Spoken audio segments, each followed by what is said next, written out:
Salut à toutes et à tous, je suis ravi de vous retrouver pour ce nouveau numéro du Garage, le magazine de tous les moteurs de Watch que j'ai le plaisir de présenter avec Monsieur Driss Abdi. Salut Driss. Bonjour Monsieur Lenoir, ça te va bien cette petite barbe? Ça te plaît? C'est la sagesse. Ouais, la sagesse, je ne sais pas, on verra. Le Garage, c'est donc aussi 24h/24 sur le site watch.tv, via les podcasts sur iTunes, c'est gratuit. Vous nous suivez également sur les réseaux sociaux avec le hashtag LeGarageTV. Nous sommes ensemble pour une demi-heure et aujourd'hui, Driss, on va parler SUV, plug-in hybride et festival international automobile. Nous aurons donc l'essai du Mitsubishi Outlander et le Kia Sportage restylé. Et pour nous apporter toutes les lumières cette semaine, nos deux compères et spécialistes habituels, avec, pour commencer, en duplex depuis la place des Invalides à Paris, Nico Edel qui visite les allées du Festival international automobile. Je vais le faire plus lentement. Justement, en fait, c'est le Festival automobile international. T'es backstage. Alors moi, je suis en plein backstage. Alors c'est vrai qu'au moment où on diffusera le garage, en l'occurrence, on aura donné tous les lauréats. Il y aura eu pas mal de, on aura toutes les infos. Et là, je suis en plein backstage. Je suis en train de s'installer. Ils installent d'ailleurs toutes les tables, etc. Il y a tout un tas de concepts de voitures de série aussi. On fera un petit tour rapide sur deux trois choses qui m'ont interpellé sur place. Ouais, ça va être intéressant. Ouais, c'est pas mal et ça ouvre demain, donc jeudi, si je ne m'abuse, pour le grand public. Jusqu'au 3 février, c'est ça. Jusqu'au 3 février, ouais. Il y a quand même pas mal de choses sympas à voir.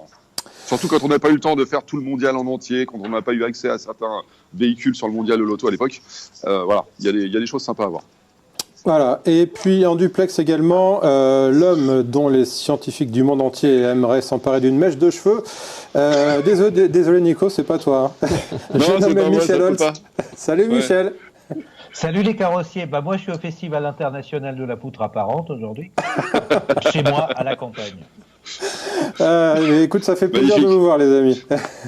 C'est cool. Allez, le garage ouvre ses portes dans une poignée de secondes, à tout de suite.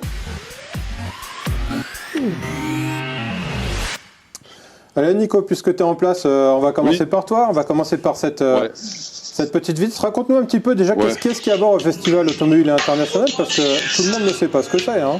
Alors le Festival international, automobile international, en fait, c'est un peu la réunion c'est un petit peu le fait de réunir tous les acteurs du milieu de l'automobile. Alors je vais changer un peu je vais changer de vue sur mon téléphone. Montre-nous un petit peu, voilà. Ouais, allez, si je mets mes doigts devant, ça va pas le faire. Alors là, vous avez les lauréats. Je vous les montre. De toute façon, on saura déjà. On les voit pas, ils sont sur scène. Mais en gros, on va élire en fait la plus belle voiture de l'année, le plus bel intérieur de l'année aussi, le plus bel intérieur automobile. On va élire aussi le concept. Le plus beau concept, le sportif du futur, l'expérience créative. Exactement. Ouais, il y a plein de trucs là. Si vous voyez bien, on est un peu dans le. Oh, t'es beau, Driss. Non, mais t'es magnifique. Alors en fait, on est devant le e-Legend qui a été présenté au mondial. C'est donc la voiture qui aura gagné. De très belles chaises. C'est vrai devant. On est en plein montage ici, tu sais, c'est Driss. Hein. Est-ce qu'on peut faire comme dans les nuls, tu nous montres des images de clôture aussi, non? Ouais, on peut faire ça. Alors là, vous voyez, j'ai la table numéro 7, c'est magnifique. Non, je plaisante. Non, voilà, en fait, en gros, on a donc la plus belle voiture de l'année. La 508 qui est encore sous bâche à l'heure qu'il est, mais en tout cas voilà, elle sera élue ce soir. Et sur ta gauche, qu'est-ce que c'était là, l'espèce d'engin futuriste à gauche? Alors là, encore à gauche. Alors ça, c'est le concept DS qui a été présenté, tu sais, au mondial de l'auto. En fait, voilà, l'avantage de cet endroit, c'est qu'on peut venir redécouvrir quand on n'a pas pu les voir parce que trop de monde au mondial de l'auto. On redécouvre quand même pas mal d'engins, de concepts qui étaient sur d'autres salons, ça peut être le mondial ou d'autres salons. Regardez, là, on a un concept BMW qui est assez délirant, très futuriste. Enfin bref, on a une Ferrari qui est derrière, on a la nouvelle, un peu plus loin, le truc jaune que vous voyez au fond, là, c'est une Aston Martin Vantage, la nouvelle. Enfin bref, et puis, notamment une nouveauté qui me paraît un peu, qu'on verra tout à l'heure, c'est le nouvel Evoque de chez Land Rover, qui est assez sympa. Voilà. Vous voyez, là, ça bosse dur, là, ici, on n'arrête pas. Je vois ça, ouais. Michel, je suis sûr que tu as un avis sur ce genre de petite sauterie automobile. Ça n'a pas grand intérêt, surtout. Ça n'a pas grand intérêt. Ce qui n'a pas d'intérêt, c'est le palmarès, notamment. Parce que c'est un truc qui marche sur le vote des internautes. Et on sait comment aujourd'hui c'est assez facile d'acheter des votes. Donc, le palmarès n'a aucun intérêt. Après, effectivement, pour une séance de rattrapage pour les gens qui n'ont pas été au mondial de l'automobile, ça peut être intéressant. Et ça peut être même intéressant pour découvrir une nouvelle auto comme celle que Nico doit nous faire découvrir, le nouvel Evoque de chez Land Rover. Donc, pourquoi pas? Mais sinon, si on se cantonne au palmarès, vu ce qui est sorti les années précédentes, ça n'a pas grand intérêt. Alors, je peux effectivement rejoindre notre ami Chevelu à ce sujet. C'est que il y a eu des années quand même, il y a une bonne dizaine d'années, je me souviens, c'était la Laguna 3 à l'époque. Plus belle voiture de l'année, la Laguna 3 chez Renault. Là, il y avait quelque chose de limite scandaleux par rapport à ça. Oui. L'extérieur était vraiment, ne faisait tourner la tête de personne dans les rues. Cette voiture ne ressemblait à rien, même si elle était soi-disant irréprochable, comme le disait Carlos. Carlos, d'ailleurs, si tu nous entends, on pense très fort à toi. Carlos Ghosn, qui l'année dernière était là pour savoir le prix de la plus belle voiture de l'année pour l'Alpine, de toute façon, il était là tout le temps, lui. De toute façon, il était là à chaque fois. Il a pris tous les prix possibles et imaginables. D'ailleurs, le meilleur chef d'entreprise, le meilleur plein de choses. Bon, les temps changent, ça arrive. Toujours est-il que, il y a eu des moments où on s'est dit, ils se foutent de notre gueule. Enfin, clairement, c'est pas possible qu'une voiture comme ça, avec ce design, soit élue plus belle voiture. Ça, c'est pas jouable. Là, en l'occurrence, depuis quelques années, je pense qu'ils ont compris aussi qu'il fallait un petit peu être plus crédible sur certains produits. Et c'est vrai que l'année dernière, c'était l'Alpine. Et l'Alpine, je trouve qu'elle méritait vraiment, elle méritait son titre. C'est une belle auto, elle est sympa sur plein de domaines.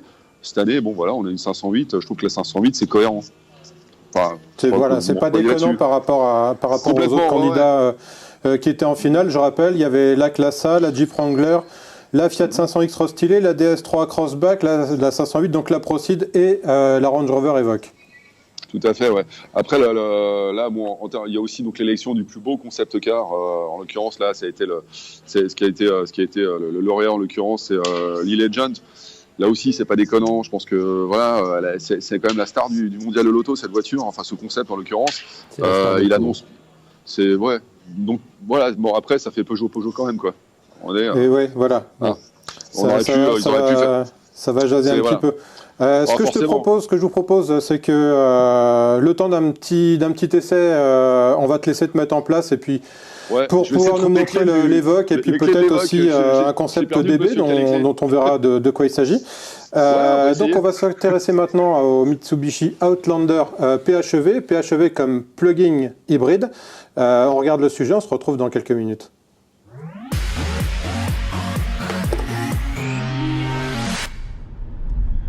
C'est pas tous les jours qu'il y a une nouveauté chez Mitsubishi.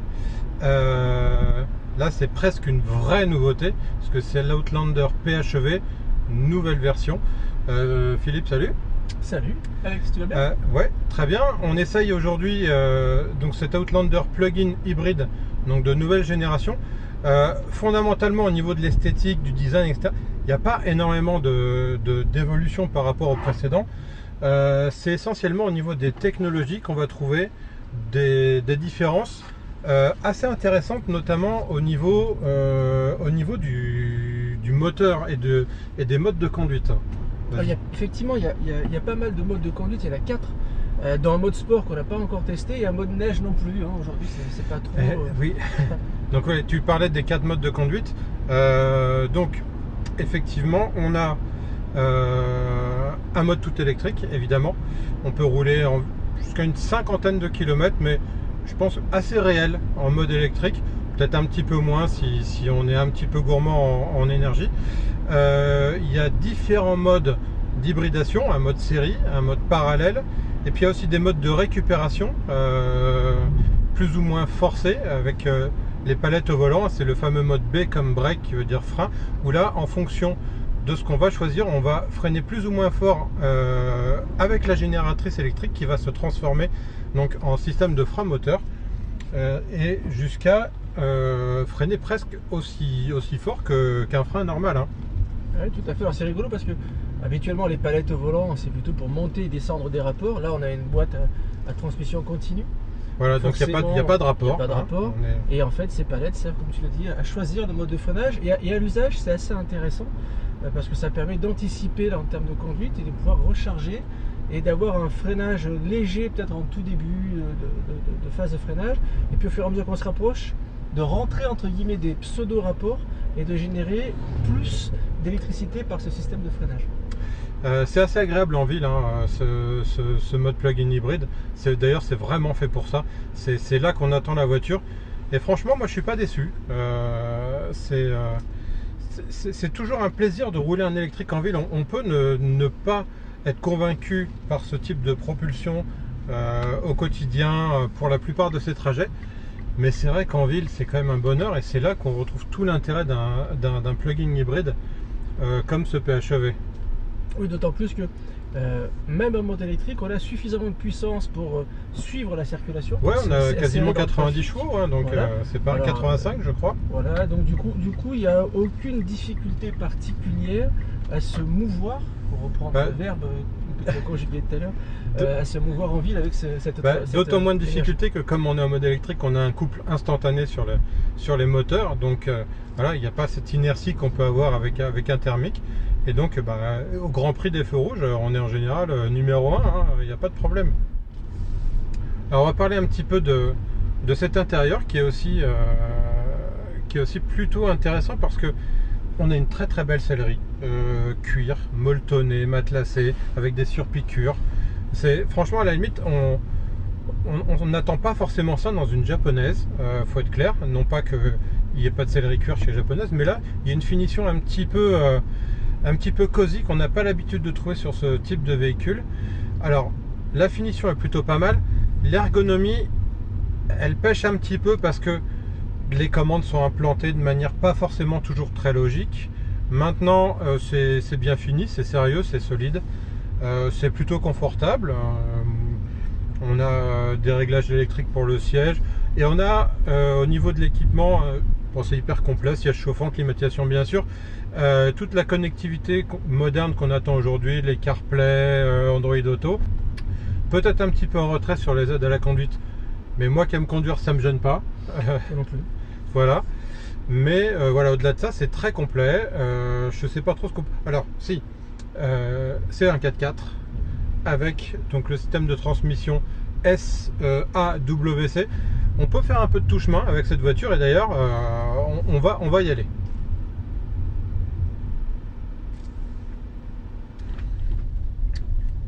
Tu sais de quoi j'ai envie là, Philippe? C'est un petit peu gênant, Alex. Ah, alors attends, c'est très honnête ma proposition, j'ai envie d'un café, figure-toi. Et il y a un truc qui est vraiment sympa dans cette voiture, c'est qu'il y a des prises de 120 volts, ça c'est pas complètement nouveau. En revanche, ce qui est vraiment rare, c'est que sur ces prises de 120 volts, on puisse brancher une cafetière, c'est-à-dire quelque chose qui développe plus de 1000 watts. Et ben on va voir si ça marche parce qu'on a une machine à espresso dans le coffre. Alors, je te propose c'est qu'on s'installe là tranquillement dans ce sous-bois et on va se faire notre petit café. Eh ben allez, c'est parti. Ouais Philou, on se l'est fait ce café finalement. Ouais, ça a marché. Ça marche bien, ça marche même très bien. Faut avoir la machine, faut avoir l'eau, faut avoir le café. Alors la voiture. La voiture évidemment c'est mieux. Et puis éventuellement la petite pâtisserie qui va bien, hein, pour faire la petite pause. Non, plus sérieusement, moi j'avais jamais essayé le Outlander PHEV, la précédente version. Donc là je découvre un petit peu cette voiture. Je suis assez enchanté en fait. Bon, il y a le côté plug-in hybride, moi que j'aime bien, même si ça rajoute beaucoup de poids aux voitures. Mais c'est vrai qu'en ville, ça a ce côté ludique, confortable. Il n'y a plus de vibrations, on anticipe beaucoup plus, on est plus apaisé, on est plus serein. Idem sur la route, quand on conduit, on a envie d'augmenter son autonomie par rapport à la veille. Donc on a tendance à conduire de façon un peu plus relaxe. Toi, tu avais essayé le précédent. Tu vois des différences ou pas? Alors, d'un point de vue du comportement, vu l'usage de la voiture, il n'y a pas de différence. Par contre, je le trouve mieux fini. J'aime beaucoup la sellerie qu'on a sur ce modèle-là. Et puis, comme tu le dis, pour rejoindre ce côté usage électrique en ville, si on travaille tous les jours à une certaine distance de son domicile, c'est parfait parce qu'on va aller au boulot sans consommer un litre d'essence. Et puis le week-end, quand on veut se barrer, on n'a pas les contraintes d'électricité, les contraintes d'autonomie d'une voiture électrique. On met en route et puis on s'en va et puis la voiture fait le reste. Bon, du coup, on l'achète plutôt ou on l'achète pas? On l'achète si vraiment, effectivement, ça répond à l'usage dont on a parlé. Parce que c'est une voiture qui est aujourd'hui à la pointe de ce qui se fait en matière d'hybride. Et puis j'ai cru comprendre que c'était une voiture qui était disponible en termes de commercialisation. Peut-être pas forcément la même chose chez tous les concurrents en ce moment. Il y a des petits soucis, si j'ai bien compris. Voilà pour cet essai. Michel, je rebondis vers toi. Tiens, toi qui es un spécialiste des marchés, c'est un véhicule qui se vend plutôt pas mal dans sa catégorie. On n'en voit pas encore beaucoup en France. Tu as une idée de pourquoi ? Ah bah, en France, c'est pratiquement invendable. Parce que ça reste très très cher, parce que les aides ne sont pas à la hauteur de la Norvège ou de pays comme ça, en Hollande, en Norvège, on en voit énormément. Et en France, il y a tous les freins pour pas la vendre, cette voiture. Mitsubishi, un tout petit réseau, la voiture ressemble quand même à rien. C'est sévère quand même. Non, mais Mitsubishi, c'est des ingénieurs, mais il y a un moment, les ingénieurs, il faut qu'ils passent la main à des designers. Intérieur et extérieur d'ailleurs. Là, on a une camionnette SUV qui est de très très bonne qualité. Mitsubishi a toujours fait des voitures formidables. Mais il y a un moment, pour les vendre, il faut les dessiner un peu. C'est pas pour rien que Nico est au Festival international de l'automobile, où il est surtout question de design. Mais j'imagine mal l'Outlander, en plus avec ce nom imprononçable, Outlander PHEV, se présenter... Si cette auto se présente à la porte du festival, le vigile va l'acheter, quoi. C'est pas possible. Ouais. Tiens, Nico, justement, derrière toi, il y a un autre SUV, là. Ouais. Je voulais juste rajouter que Mitsubishi a vraiment des soucis à se faire, parce qu'avec ce qui arrive sur l'alliance Renault-Nissan-Mitsubishi, je pense qu'ils entrent dans une zone de turbulence, et je pense que Mitsubishi va pas être le premier servi, quoi. Ils ont besoin... qu'on partage des banques d'organes du groupe, enfin de l'alliance, et eux sont toujours les derniers servis là-dedans. Nico. Bon, alors moi juste pour réagir, pour rebondir sur Mitsubishi, je trouve que la Outlander PHEV, le principe, j'ai pas essayé le nouveau, je l'essaye demain. Je le compare d'ailleurs au CR-V hybride de chez Honda, parce qu'on est sur le même principe de fonctionnement, on va dire, au niveau hybride. Je trouve que c'est malin d'avoir un moteur un moteur essence entre guillemets qui permet justement d'augmenter l'autonomie, parce que la plupart du temps, on a peur de tomber en rade, et là, je trouve que c'est intéressant de fonctionner comme ça. Mais on va passer à autre chose. Là, il y a une petite nouveauté derrière moi. Alors, je vais me retourner. T'as 2 minutes pour me faire l'évoque et le concept DB. Tu vas y arriver ? Ah merde, ouais, ça va être chaud, là. Oh là là, vous m'inquiétez. Alors, allez, vas-y. Faut juste... Alors, on se dépêche. Bon, ça marche pas. Voilà, on va y arriver. Là, on voit que ma tête, c'est... voilà. Super. Le nouvel Evoque de chez Land Rover. Alors, là, comme ça. Alors, ça, c'est l'ancien. Voilà, ok. Ça, c'est le nouveau. Alors, ok, donc c'est un Land Rover Evoque. Voilà, donc la particularité, il s'est vachement affiné. On a une ceinture de caisse qui plonge pas mal. Enfin bref, il est beaucoup plus fin au niveau des traits. Hein. Enfin, faut vraiment le regarder dans le détail, hein, mais on n'a pas le temps, je le sais. Voilà, on a un véhicule qui est quand même plus dynamique globalement. J'essaie de vous le faire très très vite. Hein. Je tourne autour comme je peux. Voilà, je trouve qu'il met une petite claque à l'ancien. Il met une petite valise en termes de design extérieur quand même, parce qu'il est vraiment beaucoup plus fin, les phares et tout, c'est quand même plus sympa. Alors, malheureusement, j'ai pas pu récupérer les clés, parce que figurez-vous qu'on est en France et que les gens vont déjeuner, hein, et du coup, le mec est parti avec. Donc, l'intérieur, j'essaye de... Ça va être très difficile. On aura l'occasion de faire un essai dans le garage, Nico. On va passer plutôt au DB, si tu peux.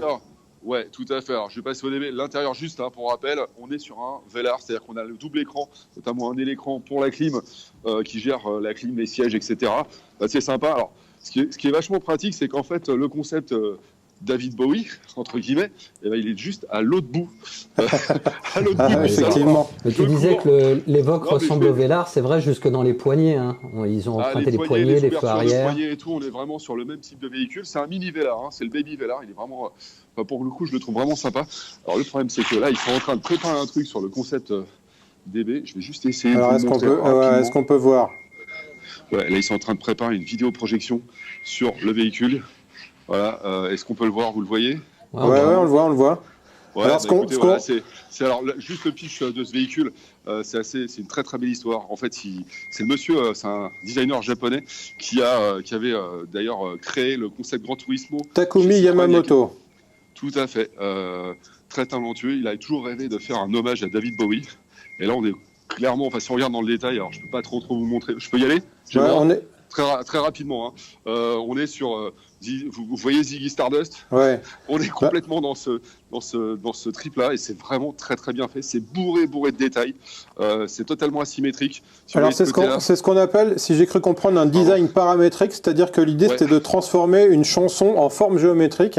C'est et voilà, c'est plus un hard car qu'un projet mécanique, faut être clair. Ouais, mais en même temps c'est de l'impression 3D, faut pas oublier, donc c'est assez balèze de sortir un truc pareil.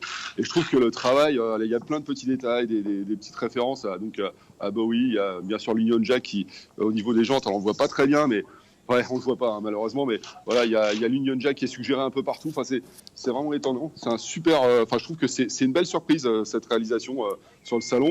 Et il faut savoir que voilà, on est en train de préparer des vidéo-projections, des projections sur ce véhicule qui seront présentées au public d'ici quelques jours. Voilà. Allez, ce que je vous propose, c'est qu'avant de revenir pour le clap de fin au FAI, on va regarder un nouvel essai, le Kia Sportage restylé. Il y a quelques nouveautés, elles ne sont pas énormes, mais là encore, elles ne sont pas trop dans le design, mais plus dans le moteur. On regarde ça tout de suite.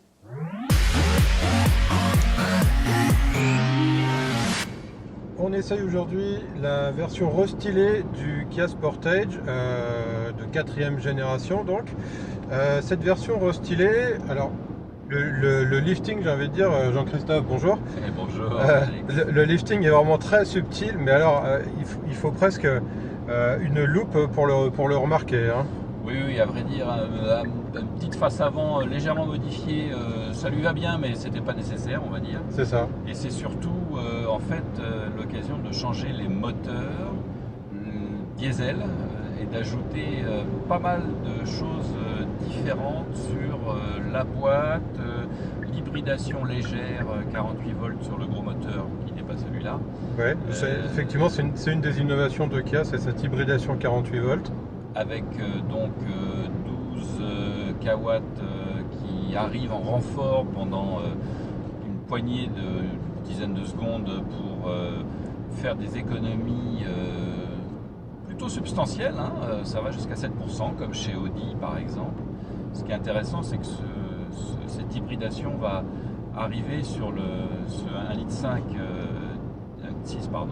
diesel en 115 chevaux et en 136 chevaux, ce qui va vraiment permettre d'abaisser le CO2. Oui, parce qu'il faut bien reconnaître que aujourd'hui c'est malheureusement une préoccupation, mais presque on s'arrache les cheveux en regardant les tableaux de CO2 des constructeurs et Kia n'est pas parmi les meilleurs, c'est pas parmi les plus mauvais non plus, mais c'est pas parmi les meilleurs. Et si la marque veut continuer à progresser comme elle le fait, il va falloir qu'effectivement elle trouve le moyen d'abaisser encore ses niveaux d'émissions. Oui, c'était pas des motoristes super pointus. Le 1,7 litre CRDI qui est donc remplacé sur ce petit relifting 2 ans après sa naissance pour la voiture. C'était vraiment, c'était pas antique, mais enfin bon. Un bon bloc rugueux, bien rustique, mais fiable en fait. Alors fiable, ce qui paraît, oui, mais pas très sobre et vraiment pas agréable. Alors que là, subitement, on arrive enfin dans un univers qui est vraiment, c'est très silencieux, c'est souple. Là, en l'occurrence, il est sobre. Non, vraiment, il y a eu un gros effort sur la motorisation, en essence aussi. D'ailleurs. Ouais. Bon alors l'intérieur change assez peu, il y a une nouvelle intégration du système d'infodivertissement avec une ergonomie qui est plutôt pas mal, même s'il y a beaucoup de boutons. Ça c'est pareil, c'est une chose dans laquelle on s'habitue de moins en moins parce que les constructeurs ont tendance à les diminuer. Je suis pas forcément contre une fonction, un bouton, mais là il y a un petit défaut d'ergonomie entre une ligne de commande située sous l'écran plutôt que de les mettre sur les côtés, quitte à faire un petit peu une présentation à l'allemande. Ça aurait été bien d'aller jusqu'au bout, mais bon, globalement ça fait le job, c'est complet. Les assistances à la conduite, il y a une évolution aussi. On est maintenant sur de l'autonomie de niveau 2 avec uniquement sur les boîtes auto un régulateur adaptatif et un maintien en ligne qui permet donc de lâcher le volant et en cas de besoin ou de soucis, qui permet de lâcher le volant et la voiture va continuer à se guider toute seule pendant une dizaine de secondes avant de rappeler au conducteur de reprendre la main.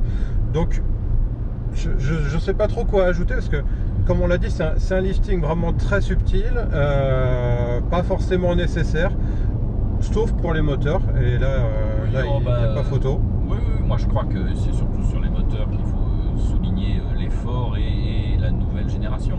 C'est pas rien, c'est vrai. Une nouvelle génération de moteurs, c'est quand même des investissements très lourds et qui ne sont rentabilisés qu'au bout de quelques années. Et un moteur, ça dure 10 ans. Une carrosserie, ça dure 3 ans et on la change un peu.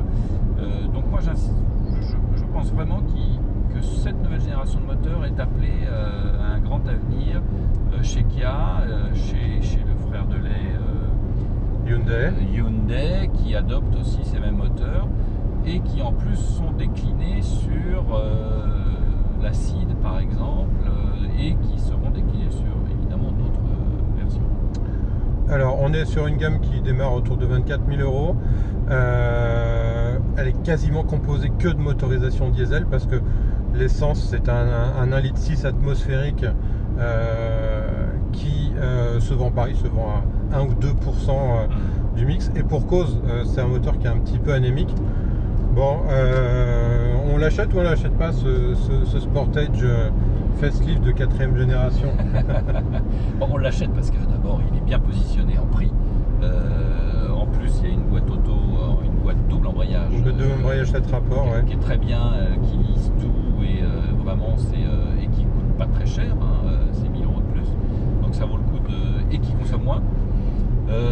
Moi j'ai quand même un petit souci en réalité sur le train avant et bon c'est agréable mais quand je trouve qu'on n'est pas très pointu sur ça manque un peu d'agilité voilà c'est ça, et l'agilité, le placement du train avant, il y a d'autres références par exemple un Peugeot 3008 où il est en frontale qui sont plus agiles et du coup moins confortable quand même, il faut bien le dire, alors que celui-là est confortable. Donc voilà, on peut l'acheter, attention à la dimension des pneumatiques. Driss, très vite, parce que allez, en 30 secondes, les micro-hybrides, on va en manger, les 48 volts. Que ça, tu vas avoir que ça. On fait pas mal, on suit l'actu sur NextDrive, et tu as que de l'hybride, du micro-hybride, en attendant la révolution de l'électrique attendue pour l'an prochain. Ça aide vraiment à baisser les consos, Michel, le micro-hybride, ou c'est juste de l'esbrouf? C'est pas de l'esbrouf, c'est fait pour passer les normes et maluser le moins possible, surtout en Europe. WLTP, je pense aussi. Mais au niveau conso pur, la différence, elle est quand même parfois de 1 ou 2%. Mais ça aide à faire baisser le CO2, clairement, ouais. Je peux finir sur un truc qui n'a aucun rapport avec le CO2. Vas-y, très vite. Alors, très vite, je vous montre la petite surprise de la fin. Je vais lever le jus d'une petite fille, enfin d'une grande fille, en fait. Regardez, alors ça, c'est la Divo chez Bugatti. La Divo, voilà, bon, elle est sous bâche là parce qu'il faut la protéger quand même. 5 millions d'euros le morceau là. Avec ça, on crée une chaîne, le garage worldwide, je pense. C'est ton carrément. Ouais, et franchement, on retrouve le W16, donc 4 moteurs, 4 x 4 cylindres avec 4 turbos et tout, et ça prend 450 à l'heure. C'est bien, non? Bon, et ben on va rester sur ces belles images, non pas de clôture, mais de Divo. Ce sera le mot de la fin. Merci donc à toutes et à tous de nous avoir suivis. Merci Nico, merci Michel, merci Driss. Salut. Merci à Benjamin aux manettes. On se retrouve très vite pour une nouvelle émission sur Watch. D'ici là, n'oubliez pas les rediffs et le replay. Salut à tous.